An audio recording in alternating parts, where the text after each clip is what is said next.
Hello guys, welcome back. कैसे हो आप सब दोस्तों। पोलैंड के वर्क परमिट के ऊपर आज के मैं वीडियो बनाने जा रहा हूँ, स्पेशली उन भाइयों के लिए जो बांग्लादेश से, इंडिया से, पाकिस्तान से अप्लाई करना चाहते हैं पोलैंड का वर्क वीज़ा।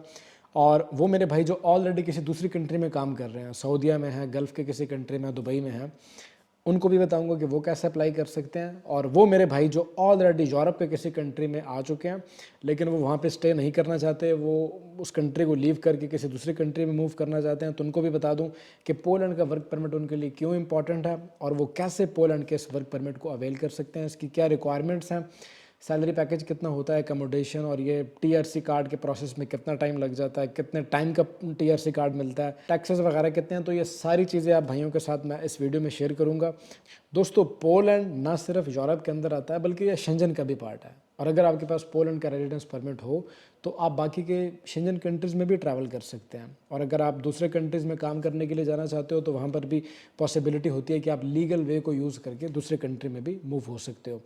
अच्छा, जो सबसे इम्पॉर्टेंट चीज़ जो कि अक्सर लोगों का सवाल भी आता है कि सर पोलैंड का वर्क वीज़ा हमें मिलेगा कैसे, ये प्रोसेस कैसे होता है, अगर हम खुद अप्लाई करें या किसी रिक्रूटमेंट एजेंसी के थ्रू या किसी पोलिश लॉयर के थ्रू, तो ये कितना प्रोसेसिंग टाइम है, कैसे हमें वीज़ा मिलेगा। तो पहले तो मैं उन भाइयों को बताता चलूँ कि जो ऑलरेडी यूरोप के अंदर मौजूद हैं कि वो अगर अप्लाई करना चाहते हैं, अगर वो जर्मनी में है, स्वीडन में है, वो फिनलैंड में है या हंगरी में है, स्पेन में है, इटली में है, और उनके पास उन कंट्रीज़ का रेजिडेंस कार्ड है लेकिन वो उनको पता है कि आगे वो एक्सटेंड नहीं हो पाएगा और वो वहाँ से मूव होना चाहते हैं, तो अगर वो लोग पोलैंड आना चाहते हैं तो भाइयों आपके लिए सिनेरियो ये है कि अगर आपके पास वैलिड रेजिडेंस कार्ड है जिसकी वैलिडिटी आगे मज़ीद 6 से 7 महीने तक वैलिड हो, तो आप पोलैंड आ सकते हो। पोलैंड आके आप अपना यहाँ पे प्रोसेस स्टार्ट कर सकते हो। अगर आप किसी रिक्रूटमेंट एजेंसी के थ्रू जाओगे तो मे भी आपको 1.5 साल या 2.5 साल भी लग सकते हैं पहला रेजिडेंस कार्ड मिलने में। तो अगर आप किसी अथेंटिक पोलिश लॉयर के थ्रू जाओगे तो आपका ये जो प्रोसेस है रेजिडेंस कार्ड का, ये 1 साल के अंदर पूरा हो जाएगा। आप यूरोप के किसी कंट्री में मौजूद हो और आप आना चाहते हो पोलैंड, तो आप ये मान के चलो कि आपको तकरीबन 1 साल से लेकर 14 महीने तक वेट करना होगा पहले रेजिडेंस कार्ड के लिए। और ज़रूर कोशिश करोगे किसी अथेंटिक लॉयर के थ्रू जाओ। अगर आपको नहीं पता है कि कौन सा अथेंटिक लॉयर है तो आप ईमेल में डिस्कस कर सकते हो हमारे साथ, हम आपको लॉयर का कॉन्टैक्ट दे देंगे कि कौन सा लॉयर अथेंटिक तरीके से पोलैंड का काम कर रहा है, ठीक है। अब दूसरे नंबर पर उन भाइयों को बताता चलूँ कि जो गल्फ़ कंट्रीज़ में मौजूद हैं या इंडिया पाकिस्तान से अप्लाई करना चाहते हैं, तो भाइयों वहाँ से इस वक्त अगर आप अप्लाई करना चाहते हो तो पोलैंड का जो सबसे बड़ा मसला है वो इसकी अपॉइंटमेंट का इशू आता है। ये आप ये समझ लें कि लकी ड्रॉ होता है, लॉटरी सिस्टम होता है। अगर आपका नाम निकल आए तो आपकी अपॉइंटमेंट आ जाती है, अदरवाइज़ आपको वेट करना पड़ता है। मैं ऐसे भी क्लाइंट्स को जानता हूँ पोलैंड के जिन्होंने वर्क परमिट तो यहाँ से निकलवा लिया है, उनको 1-1 साल हो गया उनको अपॉइंटमेंट नहीं मिल रही है। और कुछ ऐसे भी लोग हैं जिनको 1.5 से 2 साल भी हो गए लेकिन पोलैंड की अपॉइंटमेंट नहीं मिल पा रही उनको। अगर आपको कोई एजेंट पोलैंड का वर्क परमिट दे रहा है तो आप उससे डील इस चीज़ के ऊपर डन करोगे, भाई मैं पैसे उस वक्त दूंगा जब आप मुझे अपॉइंटमेंट दिलाओगे। तो ये आप एजेंट के ऊपर छोड़ दो कि वो आपको अपॉइंटमेंट लेके दे, क्योंकि अगर अपॉइंटमेंट आपने खुद बुक कर ली तो आपसे तो वो कभी भी बुक नहीं होगी। अब बात कर लेते हैं कि पोलैंड के पहले रेजिडेंस कार्ड की जो वैलिडिटी होती है वो कितनी होती है।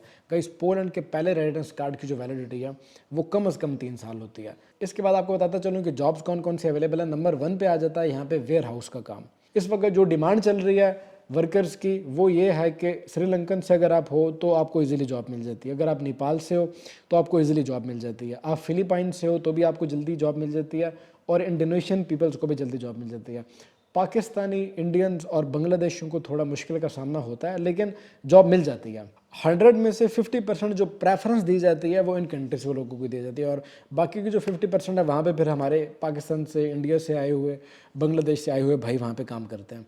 काम मिल जाता है पोलैंड के अंदर क्योंकि इंडस्ट्रियल एरिया बहुत बड़ा है, वेयर हाउसेस हैं बहुत ज़्यादा, इसके अलावा एग्रीकल्चर से रिलेटेड काम है, फॉर्म्स है बहुत ज़्यादा, तो काम आपको मिल जाएगा। काम की आपने टेंशन ले लेनी, काम पोलैंड के अंदर आपको मिल जाता है। इसके बाद आ जाता है सवाल कि सैलरी कितनी होती है।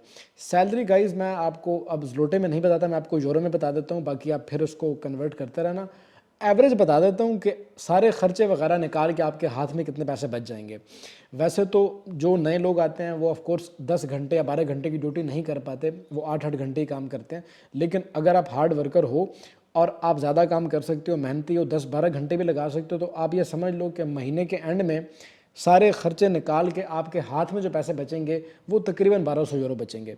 और अगर आप सिर्फ 8-8 घंटे की ड्यूटी भी कर लो तो भी आपके हाथ में at the end of the month आपके हाथ में 8 से 900 यूरो आपको बच जाएंगे।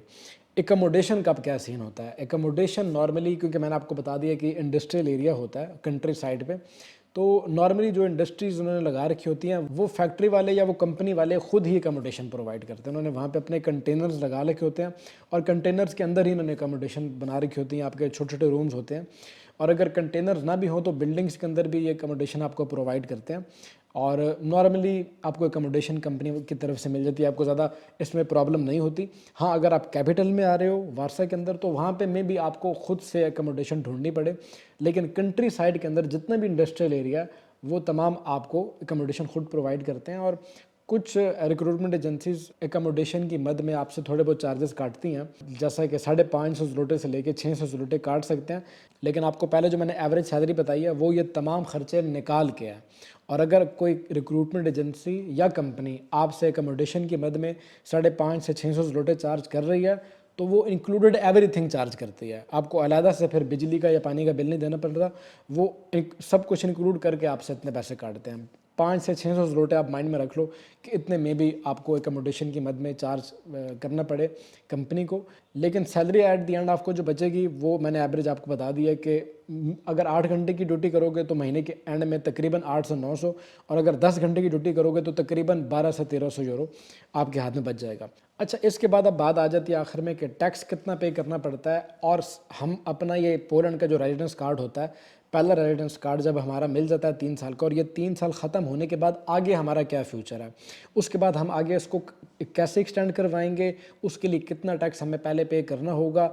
ये जो रेजिडेंस कार्ड होता है, क्या ये ओपन रेजिडेंस कार्ड होता है, इसके बेस पे हम कहीं पर भी जॉब कर सकते हैं, और क्या इस कार्ड की बेस पे हम दूसरी कंट्रीज़ में जॉब कर सकते हैं, ये भी सवाल होता है लोगों का।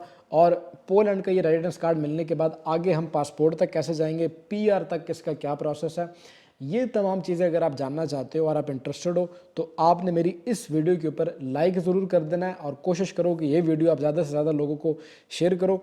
अगर इस वीडियो के ऊपर 50,000 व्यू पूरे हो जाते हैं तो उसके बाद मैं इस टॉपिक के ऊपर वीडियो बना दूंगा, जो मैंने आपको बताया कि पोलैंड के अंदर आपका ये 3 साल का कार्ड कैसे एक्सटेंड होगा, आगे पीआर आपको कैसे मिलेगी, आगे ये पासपोर्ट तक पाथवे है इसका या नहीं है, और क्या ये ओपन टीआरसी कार्ड होता है, इसकी बेस में हम दूसरी कंट्रीज़ में भी जॉब कर सकते हैं, और अगर कर सकते हैं तो उसका क्या प्रोसेस है। ये तमाम चीज़ें मैं आपको अगली वीडियो में बताऊंगा। जिस वक्त हमारी इस वीडियो के व्यूज़ 50,000 को क्रॉस करेंगे तो मैं उस टॉपिक पे वीडियो बनाऊंगा और आप दोस्तों को तमाम इन्फॉर्मेशन शेयर कर दूंगा। अगर ये वीडियो इन्फॉर्मेटिव लगी हो तो प्लीज़ वीडियो को लाइक कर दीजिएगा। कोई क्वेश्चन हो, कोई आपके माइंड में सवाल रह गया हो तो आप वो कमेंट सेक्शन में, इंस्टाग्राम और ईमेल के ऊपर आप हमसे पूछ सकते हैं। और अगर आप हमारी कोई सर्विसेज यूज़ करना चाहते हो तो उसके लिए भी आप इस दिए गए ईमेल एड्रेस के ऊपर रब्ता कर सकते हो। जैसे ही मेरे पास या मेरी टीम के पास टाइम होगा, एज सून एज पॉसिबल वो आपको रिस्पॉन्स करेंगे और आपकी हेल्प की जाएगी। इसी के साथ अब ज़िशान आसिम को दीजिएगा इजाज़त। मिलते हैं इसी तरह की किसी अगली वीडियो में, तब तक के लिए टेक केयर, अल्लाह हाफिज़।